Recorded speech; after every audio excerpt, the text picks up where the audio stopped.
Friends, welcome to my YouTube channel. Good morning everybody. Happy Holi in advance. आज मेरे weight loss का 13 दिन है और 20 दिन में से 13 दिन बीत चुके हैं। मैं यहाँ पानी पीने के लिए अपना पानी गर्म कर ली हूँ। इस पानी को मैं सिप सिप करके पीऊँगी जिससे मेरा वेट लॉस अच्छी तरह से हो और साथ ही साथ गर्म पानी बॉडी पे डाइजेशन का काम बहुत अच्छा करता है, जिससे जितनी भी गंदगी रहती है वो निकल जाती है।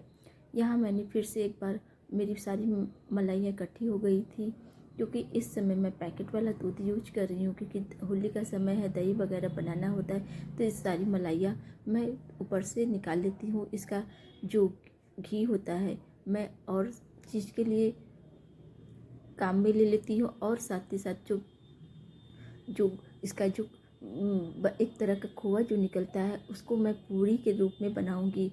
जी हाँ, मैं खोआ के रूप में तो नहीं यूज करती, लेकिन इसका जो एक जो निकलता है खोआ टाइप का, उसका मैं पूरियाँ बनाती हूँ। उसका बहुत ही टेस्टी लगता है। पूरी यहाँ में मैं सिर्फ आटे का ही बनाऊंगी, मतलब कि जैसे रोटी बनाते हैं भरकर, बस उसी तरह बनाऊंगी। इसमें बिना घी का मैं तवे पे पूरी बनाऊंगी। थोड़ा सा होली है तो जाहिर सी बात है थोड़ा तो मिठाई बनता ही है। तीज त्योहारों पे तो अगर मीठा को अवॉइड करेंगे तो फिर कैसा तीज और त्यौहार। यहाँ मेरी पूरी मलाई मैंने डाल दी है। इतने मलाई में से मेरा कम से कम 300 ग्राम तो घी निकल ही जाता है। और जो बनता है उसका खोआ जो बचा रहता है, मैंने उसको फ्रिज में उठा कर रख देती हूँ। मैं पूरी फिर उसका बनाती हूँ। मैं इतना अच्छे से सॉफ्ट बनाती हूँ कि लगता ही नहीं कि ये खोआ मार्केट का खोआ है ही नहीं।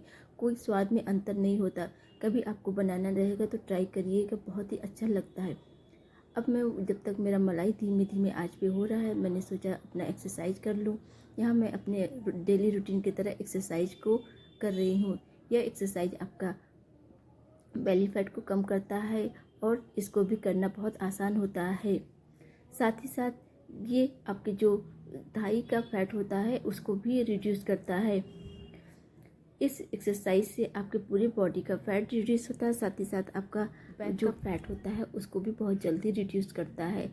इस एक्सरसाइज से मेरी बॉडी का एक तरह मसाज हो जाता है, जो मुझे बहुत ही रिलैक्स देता है। ये एक्सरसाइज बहुत ही अच्छा है। ये भी आपकी पूरे बॉडी का फैट रिड्यूस करता है, साथ ही साथ आपके बेली फैट को कम करता है। इस एक्सरसाइज को मैं रोज़ाना कम से कम 5 मिनट ज़रूर करती हूँ। और ये जो एक्सरसाइज अभी मैं कर रही हूँ ये आपकी साइड फैट को भी कम करता है, पूरे बॉडी का भी फैट रिड्यूस करता है। रोज़ाना मैं बदल बदल के ही एक्सरसाइज करती हूँ, क्योंकि एक टाइप का अगर एक्सरसाइज आप करते हैं तो वो आपकी बॉडी को नहीं सूट करता है। मतलब कहने का मतलब है कि अगर आप एक ही तरह की एक्सरसाइज रोज़ाना करेंगे तो बॉडी का फैट आप जल्दी रिड्यूस नहीं होता है। हमारी बॉडी तब उसी एक्सरसाइज की हैबिट हो जाती है।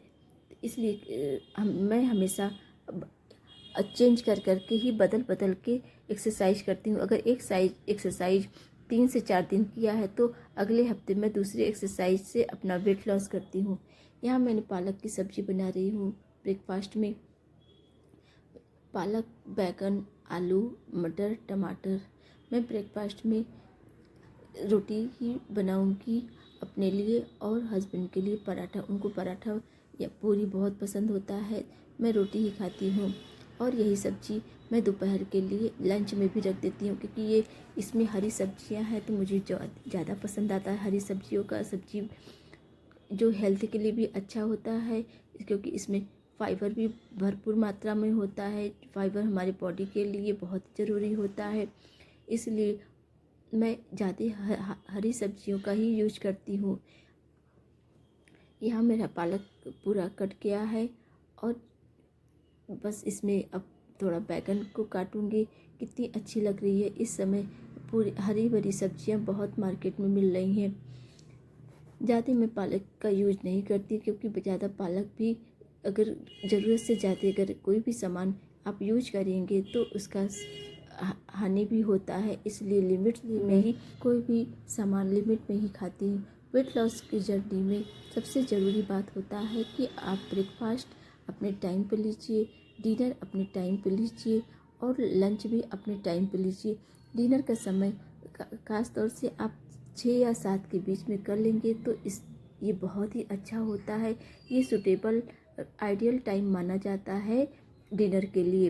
अगर लेट नाइट आप भोजन करेंगे तो वही आपका जो भोजन है आपके पेट में जाकर फैट का रूप लेकर, एक तोंद का रूप लेकर बाहर निकल जाएगा।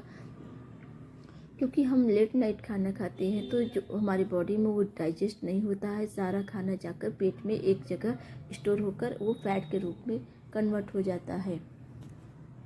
इसलिए बार बार मैं कहती हूँ कि डिनर का टाइम 6 से 7 बहुत ही सूटेबल माना जाता है, क्योंकि हम जब भी सोते हैं तो 10 बजे से पहले नहीं सोते। 4 से 5 घंटा हमारी बॉडी को खाने को डाइजेस्ट करने के लिए जाता ही जाता है। यहाँ मैंने अपने खाने के लिए सिर्फ राइस लिया है, बस 1 कटोरी चावल है और 1 कटोरी चावल है और 1 कटोरी दाल है और थोड़ी सी सब्जी है और गाजर है सैलेड के रूप में और थोड़ी सी अचार। जब मैं चावल लेती हूँ तो रोटी नहीं लेती हूँ, क्योंकि मैं चावल और या फिर रोटी में से दो ही एक ही सामान खाती हूँ। दोनों एक साथ नहीं खाना पसंद करती, क्योंकि इससे कैलोरी बहुत ज़्यादा आपकी बॉडी में गेन हो जाएगा, जो फैट के रूप में आपको कन्वर्ट करके देगा। यहाँ मैं कल होली है तो इसलिए गुजियों की तैयारी कर रही हूँ। मैंने ये खोआ मार्केट से बनाया है। जो मैंने घी वाला खोआ था उसको मैं पूरियों के रूप में बनाऊंगी। यहाँ लगभग मेरी तैयारी हो गई है। अब शाम को मैं पनीर की सब्ज़ी बनाऊंगी, जिसमें मैंने प्याज टमाटर एक कढ़ाई में डालकर थोड़ा सा तेल डालकर अच्छी तरह से इसको 5 से 10 मिनट के लिए भून लिया, क्योंकि ये आधा लगभग पक जाता है। अब इसको मैं एक पेस्ट के रूप में ग्रेवी बनाऊंगी और थोड़े से मैंने सारे मसाले गरम है उसमें डाल दिए हैं ताकि ये अच्छे से भुन जाए। तो ये इस तरह से अगर आप सब्ज़ी बनाते हैं तो इसका सब्ज़ी एकदम होटल स्टाइल बनता है, यानी कि रेस्टोरेंट स्टाइल बनता है। इस तरह से मैंने पूरा देखिए सारे प्याज को छोटे छोटे पीस में कट करके और साथ ही साथ टमाटर को, अदरक को, लहसुन को, मिर्ची को और गरम मसाले को, थोड़ा सा मैंने काजू का टुकड़ा भी डाला है, जिससे जो ग्रेवी का टेक्सचर होता है बहुत अच्छा आता है और साथ ही साथ टेस्ट में भी बहुत अच्छा लगता है। अब ये जो सब्ज़ी है पूरा 5 से 10 मिनट के लिए मैं पकाऊंगी। फिर मैं इसको ठंडा होने पर मिक्सी में एक स्मूथ पेस्ट बना लूँगी। स्मूथ जब ये पेस्ट बन जाएगा तो मैं कढ़ाई में थोड़ी सी तेल डालकर इस जो पेस्ट बनाया हुआ है उसको मैं अच्छी तरह से भून लूँगी। 5 से 10 मिनट उस पेस्ट को भूनने के बाद उसमें फिर गरम मसाला वगैरह डाल के और फिर एक थोड़ा सा पानी डालकर स्मूथ ग्रेवी बना लूँगी और फिर उसमें घर की मलाइयों वगैरह डालकर एक अच्छा सा ग्रेवी बनाकर फिर पनीर को डालकर 5 मिनट के लिए फिर पकाऊंगी। तब तक मेरी ये सब्ज़ी पूरी अच्छी तरह से तैयार हो जाती है कम तेल में। और इस सब्ज़ी को मैं सिर्फ एक रोटी के साथ ही खाऊंगी, साथ अपने सैलेड को भी ज़रूर लूँगी। आज का ब्लॉग आपको कैसा लगा प्लीज़ कमेंट करके ज़रूर बनाए।